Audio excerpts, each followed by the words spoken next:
Hello बच्चों, स्वागत है आप सबका आज के इस सेशन में। हम लोग अभी केमिकल काइनेटिक्स पढ़ रहे हैं। ये केमिकल काइनेटिक्स का 5वां लेक्चर है। हम लोगों ने पिछले लेक्चर में आरएनएस इक्वेशन पढ़ा था। अभी हम लोग पढ़ रहे हैं factors affecting the rate of reaction. ठीक है, chemical kinetics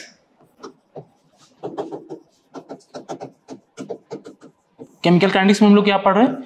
factors affecting the rate of reaction. ठीक है, अब इसमें से जो पहला फैक्टर था कंसंट्रेशन ऑफ रिएक्टेंट। ठीक है, वो तो हम लोगों ने काफी अच्छे से कंप्लीट कर लिया था। और इसमें जो दूसरा फैक्टर था टेम्परेचर, इसके बारे में हम लोगों ने पिछले लेक्चर में अच्छे से पढ़ लिया। ठीक, बस मैं एक क्विक रिकैप करता हूं ताकि आपको समझ में आ जाए कि हम लोग अभी क्या पढ़ रहे थे और फिर इससे आगे हमें क्या पढ़ना है। ठीक, तो टेम्परेचर किस प्रकार से रेट ऑफ रिएक्शन को अफेक्ट करता है। ठीक है, उसके लिए पहले तो एक जनरल रूल था कि जब 10 डिग्री सेल्सियस टेम्परेचर हम बढ़ाएंगे, ठीक है, कोई एक टेम्परेचर टी पे रेट कांस्टेंट है, और जब 10 डिग्री टेम्परेचर हम बढ़ाएंगे, ठीक है, देखो टेम्परेचर का इफेक्ट रेट ऑफ रिएक्शन पे मेजर करने के लिए हम रेट कांस्टेंट को एज अ पैरामीटर यूज करते हैं। ठीक है, तो जब भी टेम्परेचर का इफेक्ट हम रेट ऑफ रिएक्शन पे कैलकुलेट करने की कोशिश करेंगे, जब भी हमें कैलकुलेट करना होगा कि टेम्परेचर का क्या इफेक्ट पड़ रहा है रेट ऑफ रिएक्शन पे, तो हम सीधा रेट कांस्टेंट है उसी को कैलकुलेट करेंगे। ठीक है, ये हमें सीधा ये रिजल्ट दे देगा कि रेट ऑफ रिएक्शन पे क्या इफेक्ट पड़ेगा। ठीक है, तो 10 डिग्री सेल्सियस टेम्परेचर बढ़ाने पे क्या हो जा रहा था, रेट ऑफ रिएक्शन 2 से 3 गुना बढ़ जा रहा था। ठीक है, 2.5 टाइम्स हो सकता है, 2 टाइम्स हो सकता है, 2.3 टाइम्स हो सकता है, 2.8 टाइम्स हो सकता है। तो मतलब ये लगभग 2 से 3 गुना के बीच अगर यदि बढ़ रहा है, तो जब दोनों का रेशियो हम लेंगे तो वो कितने के बराबर होगा, वही 2 to 3 टाइम्स क्या हो रहा है, रेट ऑफ रिएक्शन हमारा इंक्रीज कर जा रहा है। बट ये काफी एक जनरलाइज्ड रूल था। ठीक है, जिसका यूज हम काफी अच्छे से यूज नहीं कर सकते हैं टेम्परेचर का इफेक्ट रेट ऑफ रिएक्शन पे मेजर करने के लिए। तो फिर यहां पे आया था हमारे पास क्या, एक अर्हेनियस इक्वेशन। ठीक है, एग्जैक्ट कोरिलेशन, टेम्परेचर का एग्जैक्ट इफेक्ट को मेजर करने के लिए हमारे पास क्या आया था, अर्हेनियस इक्वेशन। अर्हेनियस इक्वेशन, ठीक है, क्या था हमारा Arrhenius equation, K is equal to A e to the power minus EA by RT। ठीक, एट एनी टेम्परेचर T पे रेट कांस्टेंट की क्या होगी वैल्यू, ये यहां से हमें मिलता था। और फिर हम इसके बाद प्लॉट पढ़े थे K वर्सेस 1/T का, जो प्लॉट हम फिर इसी इक्वेशन से बनाए थे, K is equal to A E minus EA by, ठीक है, RT। क्या बना था प्लॉट हमारा, ठीक है, y एक्सिस पे K था और यहां पे 1/T। ये एक एक्सपोनेंशियल ग्राफ है। कैसा बना था हमारा ग्राफ कुछ ऐसा था। ठीक, और फिर हम इसको जरा सा मॉडिफाई किए थे, तो हमें एक दूसरा जो ग्राफ मिला था वो मिला था ln K वर्सेस 1/T का। और इसका जो प्लॉट था ये काफी यूजफुल था, इससे हमें कई सारी चीजें भी मिल रही थी। जैसे इस इक्वेशन को, इस प्लॉट को बनाने के लिए पहले हमें जो अर्हेनियस इक्वेशन है हमारे पास, इसे मॉडिफाई करना पड़ेगा। ठीक है, क्या करेंगे हम, इस अर्हेनियस इक्वेशन में नेचुरल लॉग ln ले लेंगे। क्या बन जाएगा हमारे यहाँ, ln A minus EA by R 1/T। अब ये स्ट्रेट लाइन का इक्वेशन जैसा बन गया है। ठीक है, जब इसके साथ कंपैरिजन किए थे और जब हम प्लॉट बनाए थे तो क्या बना था प्लॉट हमारा, ये कुछ ऐसा बना था प्लॉट। ठीक, ये सब मैं पिछले लेक्चर में बता चुका हूं, बस मैं एक रिवीजन करवा दे रहा हूं ताकि आपको याद पड़ जाए कि हमने पिछले लेक्चर में क्या पढ़ा था और अब हम आगे क्या पढ़ने वाले। बेसिकली अब हम आगे लास्ट फैक्टर जो हमारा था कैटलिस्ट, हम उसके बारे में पढ़ेंगे। तो उससे पहले हमें थोड़ा सा ये याद होना चाहिए। ठीक है, अर्हेनियस इक्वेशन थोड़ा सा हमें पता होना चाहिए। और ये जो y इंटरसेप्ट था ये क्या था हमारा, ln A। और मैंने बताया था इसके मदद से इसके मदद से हम, इस प्लॉट की मदद से हम काफी सारी चीजें ये अरेनियस इक्वेशन के फाइंड कर सकते हैं। जैसे ये ए की वैल्यू हम आसानी से फाइंड कर सकते हैं। ठीक है, क्या है हमारा ए? Frequency factor. आपको एक प्लॉट दे देगा और वाई इंटरसेप्ट दे देगा। वाई इंटरसेप्ट को हम जैसे ही इसके साथ इक्वेट करेंगे, यहां से हमें जो फ्रीक्वेंसी फैक्टर ए है उसकी वैल्यू मिल जाएगी। फिर इस प्लॉट का अगर आपको स्लोप दे दिया, ठीक है, अगर इस प्लॉट का स्लोप आपको अगर दे दिया तो फिर ये स्लोप किसके बराबर होगा? Slope minus E A by R. ठीक, स्लोप की कोई वैल्यू दे देगी, हम उसके साथ इसको इक्वेट करेंगे और यहां से हम ये एक्टिवेशन एनर्जी की वैल्यू निकाल लेंगे। ठीक, ये बेसिक चीजें थी अरेनियस इक्वेशन से रिलेटेड।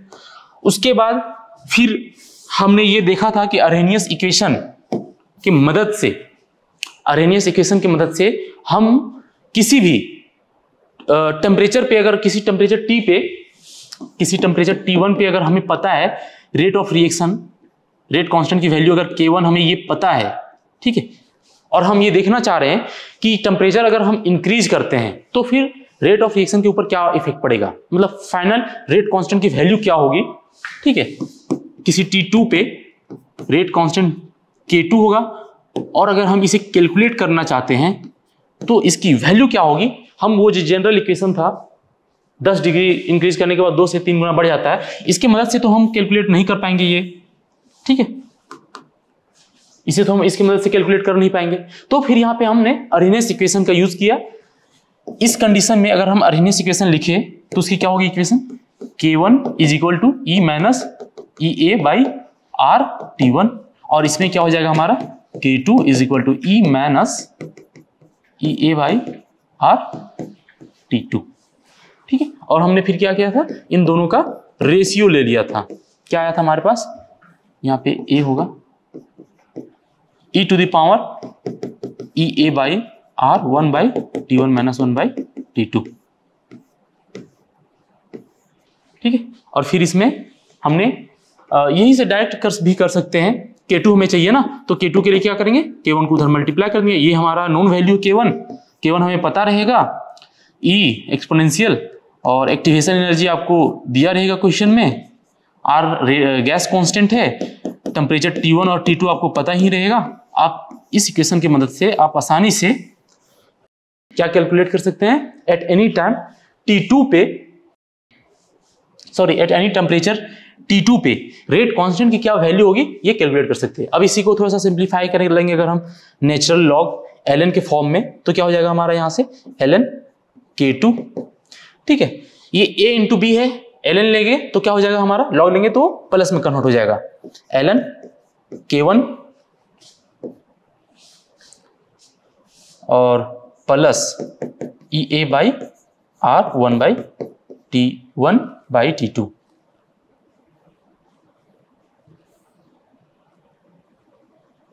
T1 minus T2। ठीक, ये था हमारा फाइनल इक्वेशन। इसको और थोड़ा सा अगर सिंप्लीफाई कर दें, ln को अगर हम log बेस 10 में ले जाएं नेचुरल लॉग को, तो क्या होगा हमारा? K2 is equal to log K1, और यहां से हो जाएगा हमारा plus E A by 2.303 R 1 by T1 minus 1 by T2। ठीक है, अगर इसको इधर ले आएंगे K1 को, तो यहां से फिर हमारे पास रेशियो मिल जाएगा K1 का E A by 2.303 R 1 by T1 minus 1 by T2। ठीक, ये था हमारा अरेनियस इक्वेशन। अरेनियस इक्वेशन में हमें बस इतना ही पढ़ना था जो मैंने अभी यहाँ पे आपको बता दिया है। ये इन डिटेल काफी अच्छे से मैंने पिछले लेक्चर में कंप्लीट कर लिया। अब हम क्या करेंगे? इस इक्वेशन पे बेस्ड एक न्यूमेरिकल क्वेश्चन करेंगे। ठीक है, और वो क्वेश्चन ये है हमारा।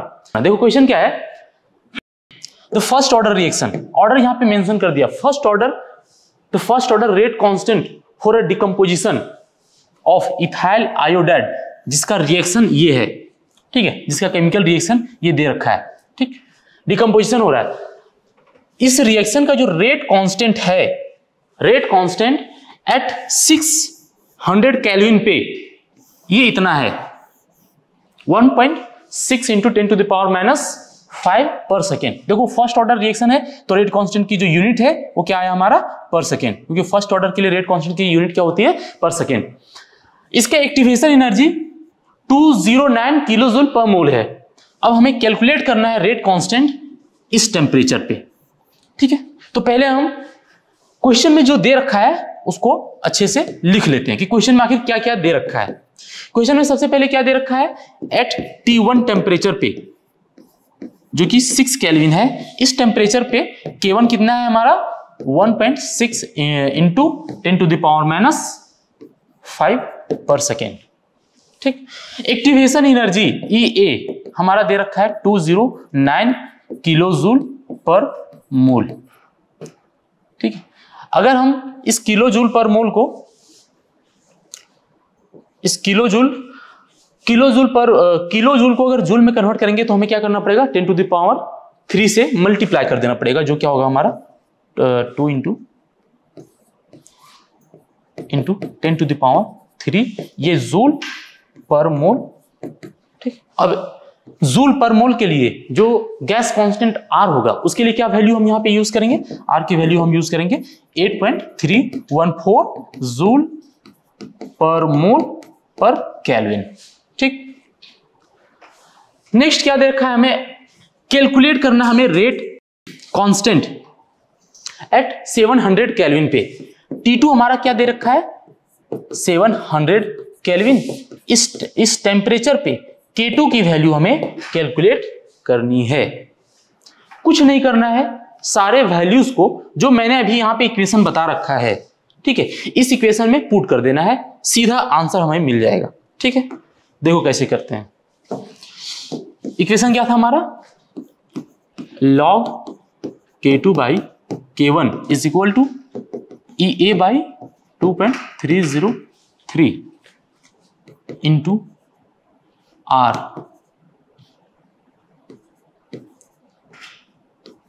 (1/T1 - 1/T2), ठीक। ये था हमारा इक्वेशन जिसकी मदद से हमें, अब देखो यहां पे हमें K2 की वैल्यू निकालनी है, K1 की वैल्यू हमें दे रखा है, बट हम इस इक्वेशन में इस टाइम पे K1 की वैल्यू पुट नहीं करेंगे, ठीक। हम लास्ट में आके K1 की वैल्यू पुट करेंगे। ये K2 है, K1 ऐसा ही रहने देंगे हम इसे। अब देखो एक्टिवेशन एनर्जी की वैल्यू क्या दे रखी है 209 × 10⁻³ जूल पर मोल, ठीक है। उसके बाद ये क्या है 2.303, गैस कांस्टेंट R की वैल्यू क्या होगी 8.314 जूल पर मोल पर केल्विन, ठीक है। और यहां से अगर इसको थोड़ा सा सॉल्व करोगे तो यहां से क्या आएगा हमारा, ये इस इक्वेशन को थोड़ा सा और हम एक्सपैंड करके ये अरेंज करके लिखे तो ये हो जाएगा हमारा यहाँ EA/2.303R और T2 - T1 ऊपर हो जाएगा, T2 - T1 और नीचे हो जाएगा T1 T2, ठीक है। ये समझ में आया। मैंने क्या किया वहां पे, कुछ नहीं, बस सिंपल मैथमेटिक्स वहां पे जो था वो कर दिया। अब यहाँ पे देखो T2 की वैल्यू क्या दे रखी है 700 माइनस T1 की वैल्यू है 600 डिवाइडेड बाई 700 मल्टीप्लाइड बाई 600। अब कुछ नहीं करना है इसमें से, ठीक है, सबको सॉल्व कर देना है और जो वैल्यू आएगी यहां से सबको सॉल्व करने के बाद वो मैं लिखने जा रहा हूं यहां पे डायरेक्ट, ठीक। 09 × 10⁻³ देखो जूल से ये जूल कैंसिल हो जाएगा, पर मोल से ये पर मोल कैंसिल हो जाएगा, ठीक। अब यहां पे अगर देखोगे तुम, ठीक है, इसका यूनिट यहां से हमारे पास केल्विन आएगा और यहां से हमारे पास क्या आएगा केल्विन का स्क्वायर। यहां पे दो टेम्परेचर की वैल्यूज हैं T1 T2, kelvin into kelvin, kelvin square, और यहाँ T1 - T2 - T1 है तो ऊपर केल्विन रहेगा। मतलब इस पूरे का जो यूनिट होगा वो क्या होगा 1/केल्विन, ठीक है। क्या होगा 1/केल्विन। यूनिट को बैलेंस करना काफी जरूरी होता है। और नीचे हमारे पास यहां क्या बचा है पर केल्विन, ठीक है। पर केल्विन और केल्विन दोनों नीचे में ही है, ये दोनों यहां से यहां कैंसिल हो जाएंगे और फाइनली इसका कोई यूनिट नहीं बचेगा, ये सिर्फ और सिर्फ एक मैथमेटिकल वैल्यू बच जाएगी। ठीक है, यूनिट हो गया यहाँ पे बैलेंस। उसके बाद देखो 2.303 इंटू 8.314। ठीक है, ऊपर कितना क्या बचेगा हमारे पास 100 और यहाँ पे 700 इंटू 600। ठीक, 2 जीरो से ये 2 जीरो यहाँ से कैंसिल हो जाएगा। ठीक है, और यहाँ से 2 जीरो यहाँ है और 3 जीरो यहाँ से कटेगा, यहाँ पे सिर्फ एक 10 बचेगा। ठीक है, अब जब इसको फाइनली सबको कैलकुलेट करोगे ना तो देखो क्या होगा, यहाँ से 2090 डिवाइडेड बाई 2.303 8.314 इंटू 6 इंटू 7। इसे जब सॉल्व करोगे ना तो तुम्हें जो मिलेगा value K2 by K1 K2 by K1। ठीक, इसे जब सॉल्व करोगे तो यहाँ से जो फाइनल तुम्हें वैल्यू मिलेगा, खुद से सॉल्व कर लेना, ये काफ़ी इजी कैलकुलेशन है। ठीक, मैं इसका डायरेक्ट आंसर यहाँ पे लिख दे रहा हूँ। यहाँ पे मिलेगा तुम्हें 2.5988। ठीक, अब इससे आगे का जो कैलकुलेशन है वो मैं यहाँ पे करके दिखा दे रहा हूँ। क्या आया था हमारा पीछे, log K2 by K1 is equal to 2.5988। ठीक है, अब देखो इसके बेस में 10 है, जब इस लॉग को एंटी लॉग लेंगे ना तो क्या होता है कि इसके बीच में जो आता है ब्रैकेट में जो होता है वो जैसा का तैसा ही रहता है, और इसकी जो बेस में होता है वो उधर चला जाता है, और इसकी इधर जो वैल्यू होती है इक्वल के उस साइड पे वो इसके पावर में आ जाती है। देखो कैसे 2.5988। ठीक, अब जब इसे सॉल्व करोगे K2 by K1 10 to the power 2.5988 को जब सॉल्व करोगे तो जो वैल्यू मिलेगा वो होगा हमारा 397। ठीक, अब यहां से कुछ नहीं करना है, K2 is equal to K1 397। ठीक, अब K1 की वैल्यू यहां पे रख देनी है। K2 is equal to K1 क्या था 1.6 इंटू 10 टू द पावर -5 और मल्टीप्लाइड बाई 397, और यहाँ से पर सेकेंड इसकी यूनिट हो जाएगी। और यहाँ से जब K2 की वैल्यू जब कैलकुलेट करोगे उसे मल्टीप्लाई करके तो जो वैल्यू आएगा वो क्या आएगा हमारा, वो होगा हमारा 6.35 इंटू 10 टू द पावर -3 पर सेकेंड। ये हो गया हमारा जब हम 100 केल्विन टेम्परेचर अगर हम रिएक्शन का बढ़ा दें तो जो रेट कांस्टेंट आएगी वो K2 क्या होगा हमारा, ये होगा। और अब हम इसको थोड़ा सा कंपेयर करके देखते हैं किससे, K1 से। K1 की वैल्यू क्या थी 1.6 इंटू 10 टू द पावर -5। ठीक है, पर सेकेंड -5 पर सेकेंड। K1 की वैल्यू हमारा इतना था और K2 की वैल्यू ऊपर वाला है। अब इन दोनों को अगर कंपैरिजन करोगे ना तो यहां पे तुम्हें मिलेगा लगभग 100 टाइम्स। ठीक है, जब हम 100 केल्विन टेम्परेचर इंक्रीज किए ना तो रिएक्शन रेट ऑफ रिएक्शन जो है वो लगभग 100 टाइम्स इंक्रीज कर गया। ठीक है, कितना 100 टाइम्स रेट कांस्टेंट की वैल्यू अधिक आई है, मतलब कि 100 टाइम्स रिएक्शन का जो रेट है वो क्या हुआ होगा, बढ़ गया होगा। ठीक है, यहां तक समझ में आया। तो ये था हमारा क्वेश्चन। ठीक है, ये क्वेश्चन था और इसका मैंने यहां पे इसका आंसर भी बता दिया। ठीक है, ये आंसर इसका। अब मैंने कंपैरिजन भी करके आपको बताया कि लगभग 100 टाइम्स क्या हुआ, टेम्परेचर इंक्रीज कर गया। ठीक, अब इस इक्वेशन में और इस इक्वेशन को आप अगर ध्यान से देखेंगे तो इसमें ये एक एक्टिवेशन एनर्जी, ठीक है, एक्टिवेशन एनर्जी एक बहुत ही इंपॉर्टेंट रोल प्ले कर रहा है जब भी हम इस तरह के कैलकुलेशन कर रहे हैं। तो अब हम थोड़ा सा एक्टिवेशन एनर्जी पे फोकस करते हैं और फिर यहीं से हम आगे कैटलिस्ट में एंटर करेंगे। एक्टिवेशन एनर्जी,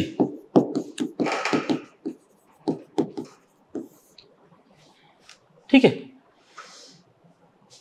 एक्टिवेशन एनर्जी ये क्या है, ये मिनिमम अमाउंट ऑफ एनर्जी किसी भी रिएक्टेंट को रिक्वायर्ड होता है, जरूरत पड़ता है ताकि वो एक्टिवेटेड कॉम्प्लेक्स बना सके और फाइनली वो प्रोडक्ट में कन्वर्ट हो सके। बस इस चीज को याद रखना, जब मैं कैटलिस्ट पढ़ाऊंगा, ठीक है, तो इसका डायरेक्ट ही वहां पे यूज होगा। ये प्रोडक्ट, ये रिएक्टेंट, और यहां से यहां तक जाने में जो एनर्जी लग रही है वो क्या था, हमारा एक्टिवेशन एनर्जी। तभी जाकर के हमारा क्या हो रहा है, रिएक्शन बन रहा है। इधर क्या है हमारा पोटेंशियल एनर्जी और इधर क्या है हमारा रिएक्शन कोऑर्डिनेट, ठीक है, रिएक्शन कोऑर्डिनेट। अब आते हैं हम कैटलिस्ट पे। ये एक्टिवेशन एनर्जी आएगा अभी कैटलिस्ट में, बस अभी इसको थोड़ा सा ध्यान में रखना है, ठीक।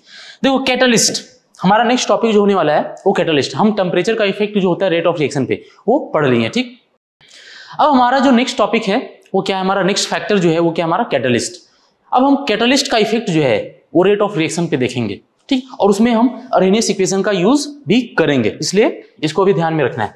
तो कैटलिस्ट, बेसिकली कैटलिस्ट जो है वो करता क्या है, रेट ऑफ रिएक्शन को ये भी इंक्रीज करता है। जैसे हम टेम्परेचर का इफेक्ट देख रहे थे, तो टेम्परेचर क्या कर रहा था, रेट ऑफ रिएक्शन को इंक्रीज कर दे रहा था, ठीक है। कैटलिस्ट भी रेट ऑफ रिएक्शन को इंक्रीज करता है, लेकिन कुछ ऐसे कैटलिस्ट भी होते हैं जो क्या करते हैं, रेट ऑफ रिएक्शन को डिक्रीज करते हैं। और इस प्रकार के कैटलिस्ट के बारे में बहुत ही कम पढ़ने को मिलेगा तुम्हें, ठीक है।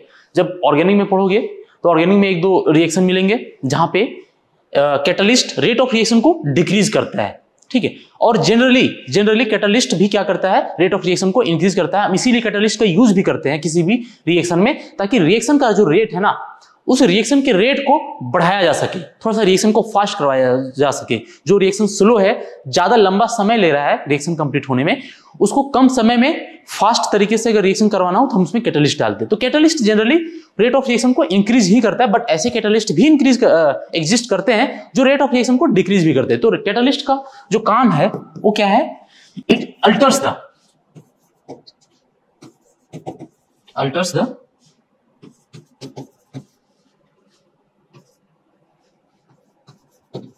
rate of reaction by providing alternating reaction path,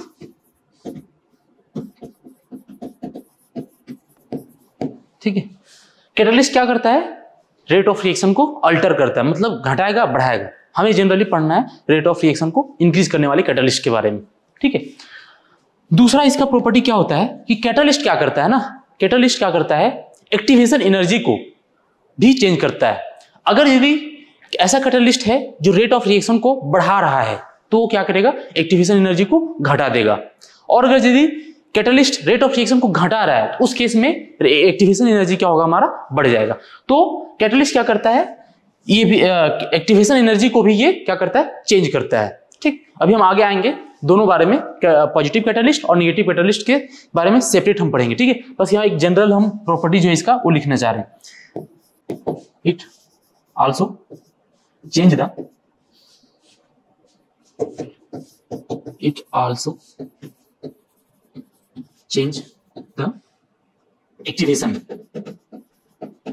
activation energy of reaction, ठीक है। ये समझ में आया कि अगर कैटलिस्ट पॉजिटिव कैटलिस्ट है, यानी रेट ऑफ रिएक्शन को बढ़ाने वाला कैटलिस्ट है, तो उस केस में एक्टिवेशन एनर्जी की वैल्यू घट जाएगी। और अगर यदि निगेटिव कैटलिस्ट है, रेट ऑफ रिएक्शन को घटा रहा है, तो एक्टिवेशन एनर्जी बढ़ जाएगा, ठीक। जो एक्टिवेशन एनर्जी है वो रेट ऑफ रिएक्शन के इनवर्सली प्रोपोर्शनल होता है, ठीक है। कह सकते हो यहां से कि जो रेट ऑफ रिएक्शन है वो इनवर्सली प्रोपोर्शनल होता है एक्टिवेशन एनर्जी का, ठीक है। और अगर इसको सही शब्दों में एक्सप्लेन करना चाहो तो जो रेट कांस्टेंट है वो क्या होगा, इनवर्सली प्रोपोर्शनल होगा एक्टिवेशन एनर्जी का। मतलब कि अगर हमें रिएक्शन रेट बढ़ाना हुआ तो उस टाइम पे एक्टिवेशन एनर्जी कम होना चाहिए, और अगर रिएक्शन रेट को घटाना है तो उस टाइम पे हमें क्या करना पड़ेगा, एक्टिवेशन एनर्जी की वैल्यू बढ़ा देनी पड़ेगी। ये दो पॉइंट समझ में आया कैटलिस्ट के बारे में। अब एक लास्ट इसका जो पॉइंट है उसे समझना बहुत ही आवश्यक है। देखो कैटलिस्ट करता क्या है, बेसिकली कोई एक रिएक्शन हो रहा है A प्लस B के बीच में, ठीक है। कैटलिस्ट हम इसमें डालें, ठीक कैटलिस्ट क्या करेगा, ए और बी के साथ कंबाइन करके एक कॉम्प्लेक्स बनाएगा, ठीक है। ए और बी के साथ कंबाइन कर दिया कैटलिस्ट, ठीक है, कैटलिस्ट, और फाइनली क्या बनाएगा यहां से, प्रोडक्ट बनाया, ठीक है। लेकिन यहां पे अगर यदि जो हमने डाला है वो अगर कैटलिस्ट है तो वो रिएक्शन में पार्टिसिपेट तो करेगा लेकिन कंज्यूम नहीं होगा। कहने का मतलब ये है कि रिएक्शन में पार्टिसिपेट किया, इस रिएक्शन के रेट को चेंज किया, ठीक है, अल्टर किया, और फिर फाइनली प्रोडक्ट के साथ कैटलिस्ट बाहर भी हो जाएगा, ठीक है। सिर्फ प्रोडक्ट ही नहीं बनेगा हमारे पास लास्ट स्टेप में, प्रोडक्ट के साथ साथ जो कैटलिस्ट हम डाले थे वो एज इट इज वो बाहर निकल जाएगा, वो कंज्यूम नहीं होगा थ्रू आउट द रिएक्शन में। बस समझ में आई। कैटलिस्ट का ये प्रॉपर्टी होता है कि अगर हमने किसी रिएक्शन में उसको डाला है, ठीक है, उसके रिएक्शन को के रेट को अल्टर करने के लिए, इंक्रीज या डिक्रीज करने के लिए, तो रिएक्शन कंप्लीट होने के बाद वो जो कैटलिस्ट है वो प्रोडक्ट के साथ साथ वो भी सेपरेट हो जाएगा, वो कंज्यूम नहीं होगा, उसका अमाउंट डिक्रीज नहीं होगा, ठीक है। तो क्या इसके बारे में लिखेंगे हम, the catalyst it participate in reaction and alter the rate of reaction, but it remains intact at the end of the reaction.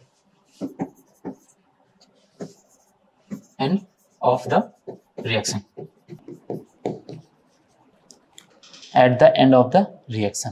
बात समझ में आई। क्या होता है कि कैटलिस्ट रिएक्शन में पार्टिसिपेट तो करेगा, रिएक्शन के रेट को अल्टर भी करेगा, लेकिन जैसे ही रिएक्शन कंप्लीट हो गया, प्रोडक्ट बन गया, जैसा कैटलिस्ट हम डाले थे वो वैसा ही कैटलिस्ट उससे बाहर हो जाएगा, ठीक है। और फिर ये कैटलिस्ट दूसरे मोल ऑफ ए और बी को प्रोडक्ट में कन्वर्ट करने के लिए फिर से वो इन्वॉल्व हो जाएगा, ठीक है।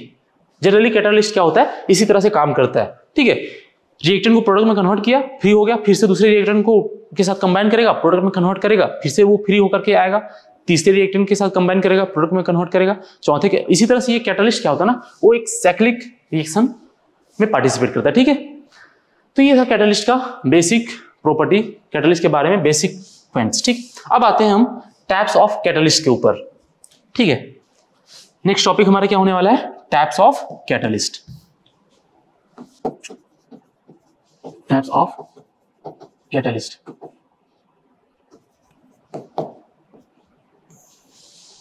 इसमें से एक हमें पढ़ना है क्या, पॉजिटिव कैटलिस्ट।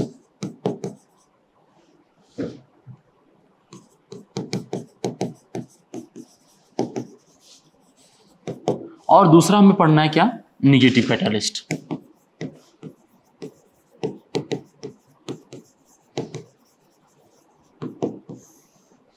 ठीक है।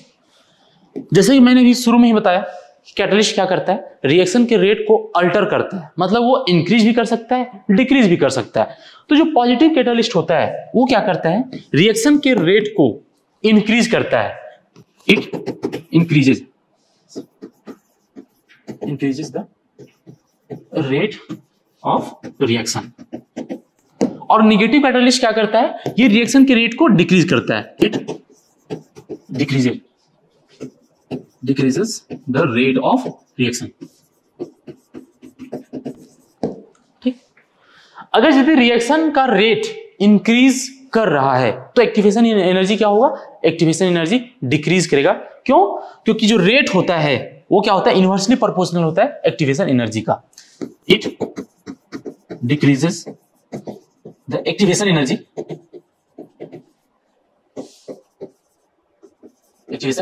ठीक है। क्यों, क्योंकि जो रेट होता है वो इनवर्सली प्रोपोर्शनल होता है एक्टिवेशन एनर्जी का, ठीक है। अगर के रिस्पेक्ट में हम देखें तो क्या हो जाएगा, ठीक। अगर यदि हमें रिएक्शन का रेट बढ़ाना है तो उस केस में कैटलिस्ट क्या करेगा, एक्टिवेशन एनर्जी की वैल्यू को घटा देगा, ठीक है। और अगर यदि निगेटिव कैटलिस्ट है तो ये क्या करेगा, रिएक्शन के रेट को डिक्रीज करेगा। उस केस में क्या होगा, एक्टिवेशन एनर्जी की वैल्यू क्या होगी, इंक्रीज कर जाएगी। It increases the activation energy, क्यों? क्योंकि हमारा जो रेट होता है वो इनवर्सली प्रोपोर्शनल होता है एक्टिवेशन एनर्जी का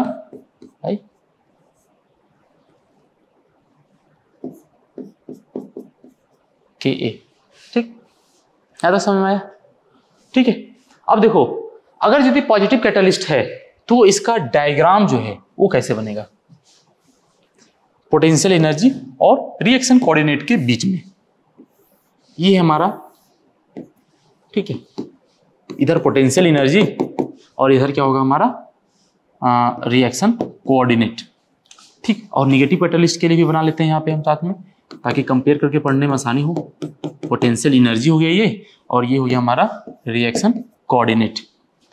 पॉजिटिव कैटालिस्ट के केस में क्या हो रहा है, पहले तो हम एक जो जनरल है कोई एक रिएक्शन हो रहा है जिसका क्या है, ये हमारा रिएक्टेंट और ये प्रोडक्ट, और यहां से ये हमारा एक्टिवेशन एनर्जी है। ठीक है, और इधर अगर हम बना दें इसी को, कोई भी एक जनरल रिएक्शन हो रहा है, ठीक,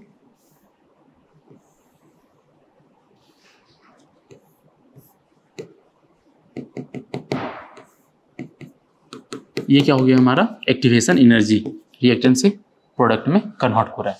ठीक है, अब देखो अगर ये पॉजिटिव कैटालिस्ट है तो रिएक्शन की रेट को इंक्रीज करेगा, और उस केस में एक्टिवेशन एनर्जी क्या होनी चाहिए, हमारे डिक्रीज करनी चाहिए। तो एक्टिवेशन एनर्जी अगर हम जैसे ही इसमें कैटालिस्ट डालेंगे तो ये क्या हो जाएगा हमारा, यहां से एक्टिवेशन एनर्जी की जो वैल्यू है वो क्या हो जाएगी हमारे यहाँ पे डिक्रीज कर जाएगा। ये हमारा नए वाले रिएक्शन के लिए एक्टिवेशन एनर्जी की वैल्यू हो गई। ठीक, और ये हमारा पुराना वाला था। ठीक, ये जो ग्रीन कलर वाला है ये क्या है हमारा विद कैटालिस्ट,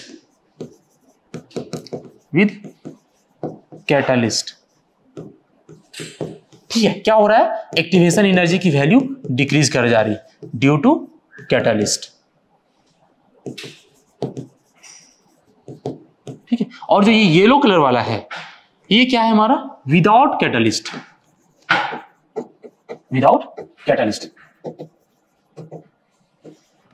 ठीक है, विदाउट कैटालिस्ट। लेकिन अगर वो नेगेटिव कैटालिस्ट हुआ तो उस केस में क्या होगा, हमारा रिएक्शन का रेट डिक्रीज करेगा और फिर रेट कांस्टेंट की वैल्यू है वो इंक्रीज करेगी, सॉरी एक्टिवेशन एनर्जी की वैल्यू क्या है वो इंक्रीज करेगी। कुछ ये ऐसा ग्राफ बनेगा EA, समझ में आया? EA, ये जो है ग्रीन कलर वाला ये क्या हमारा विद कैटालिस्ट, एक्टिवेशन एनर्जी की वैल्यू क्या हो गई, घट गई। ठीक है, और जो येलो कलर वाला है वो क्या है हमारा विदाउट कैटालिस्ट।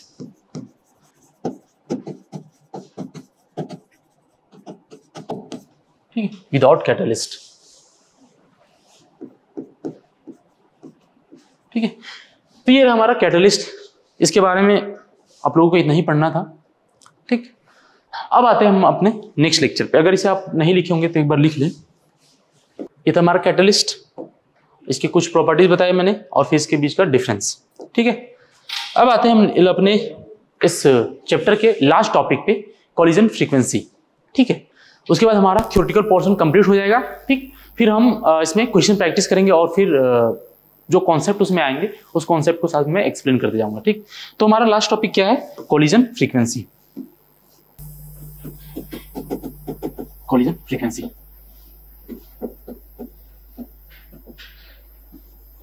ठीक है, कॉलिजन फ्रीक्वेंसी। देखो कॉलिजन फ्रीक्वेंसी कहते किसे हैं? कॉलिजन फ्रीक्वेंसी पे आने से पहले हमें यह जानना पड़ेगा कि कॉलिजन होता क्या है। कॉलिजन बेसिकली दो पार्टिकल्स का आपस में टकराना क्या कहलाता है, कॉलिजन। जैसे कोई एक रिएक्टेंट A है और ये B है, दोनों आपस में टकराएंगे। ठीक है,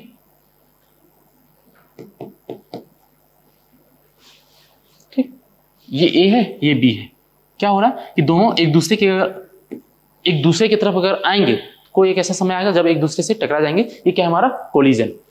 और इसी कोलिजन के वजह से ही रिएक्टेंट जो है रिएक्टेंट एक दूसरे कॉन्टैक्ट में आते हैं, ठीक, और फिर प्रोडक्ट में कन्वर्ट होते हैं, ठीक, इसी कोलिजन की वजह से प्रोडक्ट में कन्वर्ट होते हैं, ठीक, कोलिजन समझ में आया, ठीक है।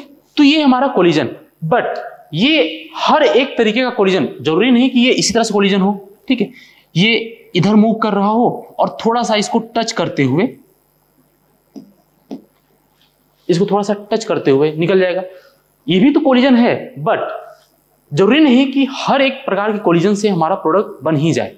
तो प्रोडक्ट बनने के लिए हमारे पास जो कोलिजन है वो एक प्रॉपर ओरिएंटेशन में होना चाहिए, ठीक है। अगर यदि कोलिजन प्रॉपर ओरिएंटेशन में नहीं हुआ तो प्रोडक्ट नहीं बनेगा, ठीक है। तो कोलिजन, पहली बात तो रिएक्शन होने के लिए, रिएक्टेंट से प्रोडक्ट में कन्वर्ट होने के लिए कोलिजन होना चाहिए। कोलिजन वो कोलिजन होना चाहिए जो प्रॉपर ओरिएंटेशन में हो ताकि प्रोडक्ट में कन्वर्ट हो सके, ठीक है। तो कोलिजन, अगर ये कोलाइड करने के बाद प्रोडक्ट में कन्वर्ट हो रहे हैं तो ये कोलिजन क्या होना चाहिए, this collision should be proper orientation, proper correct orientation में,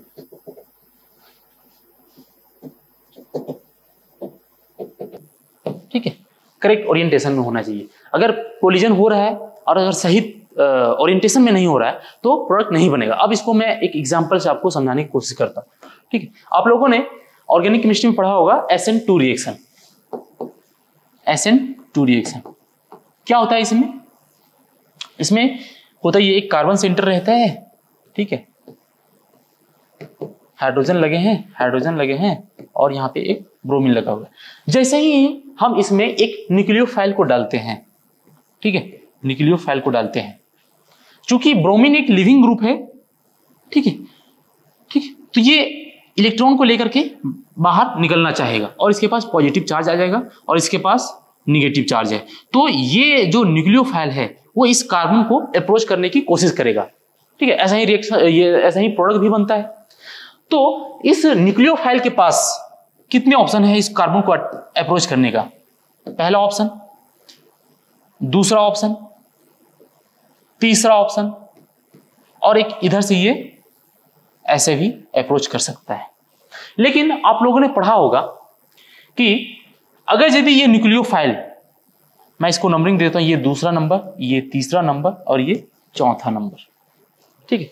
अगर ये न्यूक्लियोफाइल फर्स्ट पाथ को अगर चूज करता है तो क्या प्रोडक्ट बनेगा? नहीं बनेगा, प्रोडक्ट हमारा नहीं बनेगा। अगर ये SN1 रिएक्शन है, सॉरी SN2 रिएक्शन है, तो अगर यदि न्यूक्लियोफाइल कार्बन को इस डायरेक्शन से अगर अप्रोच करेगा तो प्रोडक्ट क्या होगा? नहीं बनेगा। इसमें क्या होगा? No product formation.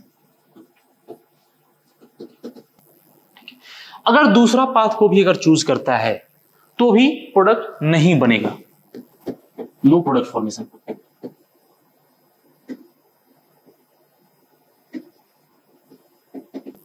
ठीक है। और अगर तीसरा पाथ को भी चूज करता है तो सेम ही होगा, प्रोडक्ट नहीं बना होगा। ये सब आप लोग ऑलरेडी पढ़ चुके होंगे अगर ऑर्गेनिक केमिस्ट्री पढ़े होंगे तो, ठीक है। मैं बस यहाँ पे एक एग्जांपल दे रहा हूं, प्रोडक्ट फॉर्मेशन, ठीक है। अभी तक तो हमारा प्रोडक्ट बना ही नहीं है, लेकिन अगर यदि प्रोडक्ट बनना है तो उसके लिए इसे अप्रोच करना पड़ेगा किधर से? जस्ट 180 डिग्री, मतलब जो लिविंग ग्रुप है इसके जस्ट अपोजिट डायरेक्शन से हमें अप्रोच करना पड़ेगा, तो ही प्रोडक्ट हमारा बनेगा, ठीक है। ये आप लोगों ने पढ़ा होगा। अगर यदि ये फोर्थ डायरेक्शन से अगर अप्रोच करता है, ठीक है, तो क्या होगा? हमारा प्रोडक्ट बन जाएगा। ये न्यूक्लियोफाइल है इधर से, तो ये क्या होगा? प्रोडक्ट बन जाएगा। यही हमारा एक्टिवेटेड कॉम्प्लेक्स था। इस केस में क्या होगा? प्रोडक्ट हमारा बनेगा, प्रोडक्ट फॉर्म। क्या बनेगा यहां से? प्रोडक्ट CH3 और इधर से न्यूक्लियोफाइल हमारा आके लग जाएगा, ठीक है। न्यूक्लियोफाइल यहां आके हमारा लग जाएगा। क्यों प्रोडक्ट बन रहा है इसमें? क्योंकि ये करेक्ट प्रॉपर ओरिएंटेशन वाला कोलिजन है, ठीक है। कोलिजन तो यहां से भी हो रहा था, ठीक, कोलिजन यहां से भी हो रहा था, कोलिजन यहां से भी हो रहा था, लेकिन इन तीन तरीके के कोलिजन में हमारा प्रोडक्ट नहीं बन रहा था। क्यों नहीं बन रहा था? क्योंकि ये इम्प्रॉपर, ये प्रॉपर ओरिएंटेशन में नहीं थे, इम्प्रॉपर ओरिएंटेशन वाले कोलिजन थे, इम्प्रॉपर ओरिएंटेशन। बात समझ में आई कि कोलिजन जो रिएक्टेंट है वो प्रोडक्ट में जो कन्वर्ट होता है वो कोलिजन की वजह से ही होता है, और उनमें से वो कोलिजन जो प्रॉपर ओरिएंटेशन में हो तभी जाकर के हमारा प्रोडक्ट बनेगा। देखो तीन डायरेक्शन से ये कोलाइड किया कार्बन से, लेकिन प्रोडक्ट हमारा नहीं बना। लेकिन जब ये इस डायरेक्शन से कोलाइड किया तो ही जाकर के हमारा प्रोडक्ट बना। मतलब ये है कि कोलिजन प्रॉपर ओरिएंटेशन में हुआ तभी हमारा क्या होगा, प्रोडक्ट बनेगा। यहां प्रोडक्ट क्यों बन गया, क्योंकि ये प्रॉपर ओरिएंटेशन में हुआ है कोलिजन। ये क्या है, proper correct orientation.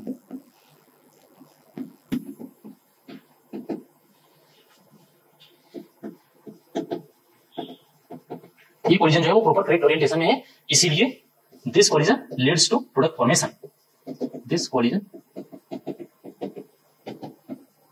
Leeds to product formation.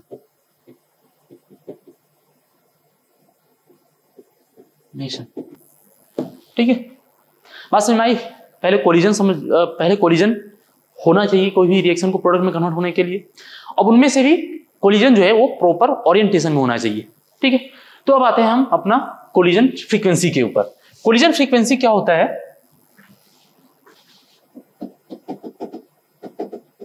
Collision frequency, collision frequency जैसा कि नाम सुनने से लग रहा है कि ये एक फ्रीक्वेंसी है। फ्रीक्वेंसी आप लोगों ने पढ़ा होगा फिजिक्स में, वेवलेंथ, इलेक्ट्रोमैग्नेटिक रेडिएशन का वेवलेंथ और फ्रीक्वेंसी। वहां पे होता क्या है, नंबर ऑफ वेव्स पर सेकेंड टाइम में जितने नंबर ऑफ वेव्स बनते हैं उसे हम क्या कहते हैं, कोलिजन, फ्रीक्वेंसी। ठीक है, हर एक सेकेंड में जितने नंबर ऑफ वेव्स बनते हैं उसे हम क्या कहते हैं, फ्रीक्वेंसी।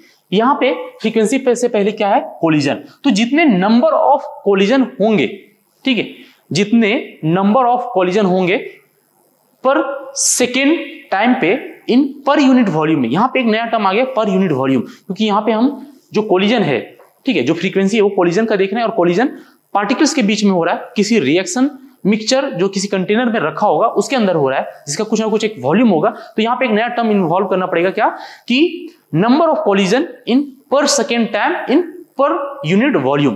पर यूनिट वॉल्यूम में हर एक सेकेंड में जितने कोलिजन हो रहे हैं उसे हम क्या कहते हैं, collision frequency.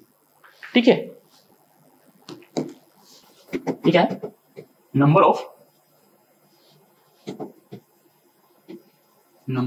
Collision, number of collision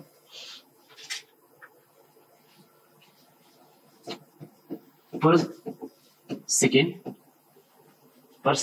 in per unit volume, is known as in per unit volume of reaction mixture is known as collision frequency।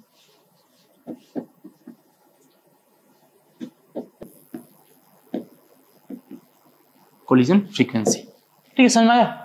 पहले फ्रीक्वेंसी समझना है, फ्रीक्वेंसी क्या होता है, पर सेकेंड में कितने नंबर ऑफ वेव्स बनते हैं उसे हम क्या कहते हैं, फ्रीक्वेंसी। आप लोग फिजिक्स में पढ़े होंगे। अब यहाँ फ्रीक्वेंसी से पहले क्या लग गया हमारा, कोलिजन। तो number of collision per second in per unit volume क्या कहलाएगा, हमारा collision frequency.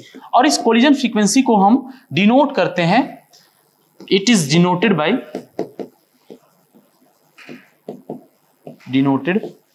Bye Z।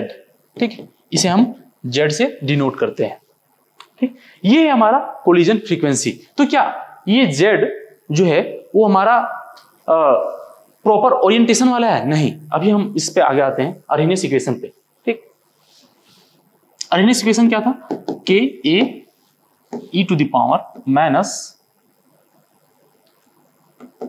EA/RT। ठीक है, यहां पे ये जो था वो क्या था हमारा, अर्हेनियस कांस्टेंट।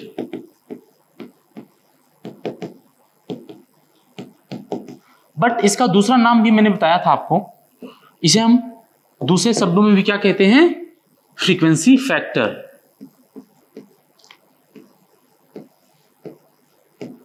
ये वही टर्म है, ये वही फ्रीक्वेंसी फैक्टर है जो कोलिजन फ्रीक्वेंसी के बारे में हमें बताता है। अरेनियस इक्वेशन में कोलिजन फ्रीक्वेंसी का फैक्टर को इंक्लूड करता है, ठीक है। तो देखो ये जो ए है, ठीक है, ये क्या होता है, ए जेड इंटू सिग्मा, ठीक है। इस इक्वेशन में अगर आप देखोगे तो जेड हमारा क्या है, कोलिजन फ्रीक्वेंसी, ठीक है। जेड हमारा क्या है, कोलिजन फ्रीक्वेंसी। जेड क्या हमारा, कोलिजन फ्रीक्वेंसी, ठीक। जेड हमारा collision frequency. Total number of collision जो किसी रिएक्शन मिक्सचर में हो रहा है वो क्या हमारा, जेड कोलिजन फ्रीक्वेंसी। तो क्या जितना जेड है, ठीक है, जितना कोलिजन हो रहा है वो सभी का सभी हमारा प्रोडक्ट में कन्वर्ट होगा क्या, नहीं। यहाँ पे जो सिग्मा टर्म है ये यही बात बताता है कि जितना नंबर ऑफ कोलिजन यहाँ पे हो रहा है जेड, ये सभी का सभी प्रॉपर ओरिएंटेशन वाला नहीं है। इसीलिए इन सारे कोलिजन में से जो प्रॉपर ओरिएंटेशन वाले कोलिजन हैं, ठीक है, उसे हम सिर्फ कंसीडर करेंगे और इसीलिए हम यहाँ पे सिग्मा से मल्टीप्लाई करते हैं। ये क्या है हमारा, प्रॉपर ओरिएंटेशन कोलिजन ऑफ, क्या हमारा प्रॉपर ओरिएंटेशन फैक्टर। ये हमारे हमें क्या बताएगा कि जो Z total number of collision है, इनमें से कितने ऐसे कोलिजन हैं जो प्रॉपर ओरिएंटेशन में है, जो हमारा रिएक्टेंट को प्रोडक्ट में कन्वर्ट करने के लिए रिस्पॉन्सिबल है, ठीक है, जिसके पास एबिलिटी है रिएक्टेंट को प्रोडक्ट में कन्वर्ट करने की, वो हमें बताता है सिग्मा। और तब जो हमें फाइनली इन दोनों का प्रोडक्ट मिलता है वो क्या हमारा फ्रीक्वेंसी फैक्टर है। ये फ्रीक्वेंसी फैक्टर हमें ये बताता है कि कितना रिएक्टेंट प्रोडक्ट में कन्वर्ट हो रहा है कोलाइड होने के बाद में, ठीक है। तो ये था हमारा कोलिजन फ्रीक्वेंसी, ठीक। अब हमारा जो केमिकल काइनेटिक्स चैप्टर है, इस चैप्टर का ऑलमोस्ट थ्योरेटिकल पार्ट जो है वो सभी का सभी कंप्लीट हो चुका है, ठीक। इस चैप्टर का जो थ्योरेटिकल पोर्शन है वो सभी का सभी हमारा क्या हो गया है, कंप्लीट हो चुका है, ठीक है। अब हम इस लेक्चर में एक दो क्वेश्चन भी हम यहाँ पे सॉल्व करेंगे, ठीक है। और एक लेक्चर और लेकर के आऊंगा मैं, उसमें पूरा का पूरा क्वेश्चन प्रैक्टिस ही होगा। आपको मैं बताऊंगा कि इस चैप्टर से अगर न्यूमेरिकल क्वेश्चन आते हैं तो उस क्वेश्चन को कैसे अप्रोच करना है, उस क्वेश्चन को कैसे सॉल्व करना है। क्योंकि ये हमारा फिजिकल केमिस्ट्री का चैप्टर है, केमिकल काइनेटिक्स, और इन चैप्टर से न्यूमेरिकल क्वेश्चन ही ज्यादा पूछे जाते हैं, ठीक है। जो केमिकल काइनेटिक्स है, सॉल्यूशन है, इलेक्ट्रोकेमिस्ट्री है, थर्मोडायनेमिक्स है, इन सारे चैप्टर से न्यूमेरिकल क्वेश्चन ही ज्यादा पूछे जाते हैं एग्जाम में, ठीक है। सॉलिड स्टेट केमिस्ट्री है, ये सभी फिजिकल केमिस्ट्री का पोर्शन है, इससे न्यूमेरिकल क्वेश्चन ज्यादा पूछे जाते हैं। तो हम नेक्स्ट लेक्चर में कुछ क्वेश्चन लेकर के आऊंगा, न्यूमेरिकल क्वेश्चन, और मैं ये बताऊंगा कि उस क्वेश्चन को कैसे हमें अप्रोच करना है, उस क्वेश्चन को सॉल्व करने के लिए हमें कैसे सोचना है, कैसे शुरुआत करना है क्वेश्चन को सॉल्व करने का। उनमें से मैं एक क्वेश्चन यहाँ पे लेकर के आया हूँ, ठीक है। जितना हो सकता है इस लेक्चर में मैं कोशिश करूंगा। पहले मैं आपको क्वेश्चन दिखाता हूं, ठीक है। क्वेश्चन को खुद से लिखो और खुद से इस क्वेश्चन को सॉल्व करने की कोशिश करो, ठीक है। देखो कह क्या रहा है हमें क्वेश्चन में, हमें कैलकुलेट करना। पहले देखो क्वेश्चन में एक केमिकल रिएक्शन दे रखा है, ठीक है। ये बैलेंस्ड केमिकल इक्वेशन है और इनमें से जो इनिशियल कंसंट्रेशन है N2O5 का वो क्या है 2.33 मोल पर लीटर, और 184 मिनट के बाद रिएक्शन शुरू हो गया, रिएक्टेंट प्रोडक्ट में कन्वर्ट हो गया। 184 मिनट के बाद जो हमारे पास रिएक्टेंट बचा है वो क्या है हमारे पास 2.08 मोल पर लीटर। हमें यहां से एवरेज रेट निकालना है, ठीक है। तो सबसे पहले हम क्या निकालेंगे कि कितना रेट होता क्या है, amount of change in concentration of reactant divided by time interval, ठीक है। कि इस टाइम इंटरवल में रिएक्टेंट का अमाउंट कितना चेंज हो रहा है, यही तो होता है हमारा रेट। तो सबसे पहले हम क्या लिखेंगे यहां से D N2O5 divided by T। इसके लिए क्या होगा, फाइनल रिएक्टेंट का अमाउंट हमें चेंज निकालना है ना, कि कितना रिएक्टेंट का अमाउंट चेंज हो रहा है। तो फाइनल रिएक्टेंट का अमाउंट कितना है 2.08, इनिशियल कितना है 2.33 डिवाइडेड बाय टाइम इंटरवल कितना है 184 मिनट, ठीक है। और यहां से यूनिट क्या आएगा हमारे पास मोल पर लीटर। इसे जब सॉल्व करोगे तो आपको जो वैल्यू मिलेगा वो नेगेटिव में मिलेगा, क्या है -2.2 एंड 649 मोल पर लीटर पर सेकेंड। ठीक है, ये हमें मिल गया कि कितना रिएक्टेंट का अमाउंट चेंज हो रहा है गिवन टाइम इंटरवल में। और जैसा कि मैंने फर्स्ट लेक्चर में आपको बताया था कि amount of change in reactant in divided by time interval, ये क्या होता है हमारा रेट ऑफ रिएक्शन। तो क्या हम इसी को रेट ऑफ रिएक्शन कह दें, रेट ऑफ रिएक्शन कह दे? आपके दिमाग में सवाल आएगा, ये तो हमारा रेट ऑफ रिएक्शन है, एवरेज रेट ऑफ रिएक्शन। तो यहां पे इसका आंसर जो है वो गलत है। क्यों? क्योंकि यहां पे जो हमें दे रखा है ये जो वैल्यू जो दे रखे हैं इस टाइम इंटरवल में, जो रिएक्टेंट का अमाउंट जो चेंज हो रहा है, ये हमारा रेट ऑफ रिएक्शन हो सकता है। बट उससे पहले हमें ये समझना पड़ेगा कि ये जो दे रखा है वैल्यू, ये हमारा एक्चुअली रेट ऑफ रिएक्शन से पहले ये हमारा क्या दे रखा है, rate of disappearance, rate of disappearance of reactant. ठीक है, और rate of disappearance of reactant rate of reaction के बराबर तो होता है, लेकिन तब होता है जब स्टोइकियोमेट्रिक कोएफिशिएंट जो है वो 1 के बराबर हो बैलेंस्ड इक्वेशन का। बट यहाँ पे 1 के बराबर नहीं है, तो एवरेज रेट ऑफ रिएक्शन जो है वो क्या हो जाएगा हमारा यहां से AVER, average rate of reaction जो है वो क्या हो जाएगा यहां से हमारा माइनस ऑफ। ठीक है, क्योंकि रिएक्टेंट है उसका अमाउंट क्या हो रहा है, डिक्रीज हो रहा है, तो रिएक्टेंट के केस में क्या लगाते हैं हम, माइनस लगाते हैं। ठीक है, ये सब मैं बता चुका हूं, पहला लेक्चर आप देख लेना अगर आपको समझ में नहीं आ रहा है तो, डिवाइडेड बाय T, और इसके साथ स्टोइकियोमेट्रिक कोएफिशिएंट जो कितना दे रखा है हमारा यहाँ पे 2। ठीक है, ये क्या हो जाएगा हमारे यहाँ से 2। इसे जब सॉल्व करोगे तो यहाँ से आपको जो वैल्यू मिलेगा वो है हमारा 1.133 into 10 to the power minus 5। ठीक है, मोल पर सेकेंड, पर लीटर पर सेकेंड, मोल पर लीटर पर सेकेंड। ठीक है, ये हुआ हमारा एवरेज रेट ऑफ रिएक्शन जो हमें यहाँ पे पूछा था। अब हमारा दूसरा question, rate of production of N2 and O2। Basically ये हमसे पूछ क्या रहा है, rate of appearance of N2 and O2। तो rate of appearance of O2 का क्या हो जाएगा, O2 डिवाइडेड बाय टाइम, ये हमें निकालना है। ठीक है, और इसके लिए हम मदद लेंगे एवरेज रेट का। ये एवरेज रेट के बराबर कब होगा, एवरेज रेट ऑफ रिएक्शन के बराबर कब होगा, जब हम इसको स्टोइकियोमेट्रिक से डिवाइड कर देंगे। स्टोइकियोमेट्रिक किसके बराबर है, 4। स्टोइकियोमेट्रिक कितना है, 4। जैसे हम इसको 4 से मल्टीप्लाई किए, ये हमारा एवरेज रेट ऑफ रिएक्शन के बराबर हो जाएगा। अब इस 4 को हम क्या करेंगे, इधर से इधर मल्टीप्लिकेशन में ले जाएंगे। ठीक है, और जैसे ही हम इसको 4 into 1.13 into 10 to the power minus 5 रखेंगे, ये हमें फाइनली क्या दे देगा, rate of production of NO2। ठीक है, जिसकी वैल्यू क्या होगी यहाँ पे 4.552 into 10 to the power minus 5 mole पर लीटर पर सेकेंड। ठीक है, अब लास्ट जो बचा है वो क्या है हमारा O2 का। ठीक है, rate of production of O2 क्या है, rate of production of O2। Rate of production कैसे लिखते हैं, change in concentration of O2। ठीक है, ये हमारा एवरेज रेट ऑफ रिएक्शन के बराबर कब होगा, जब हम इसके स्टोइकियोमेट्री से डिवाइड कर देंगे। स्टोइकियोमेट्रिक कोएफिशिएंट क्या है, देखो यहाँ पे स्टोइकियोमेट्रिक कोएफिशिएंट 1 है।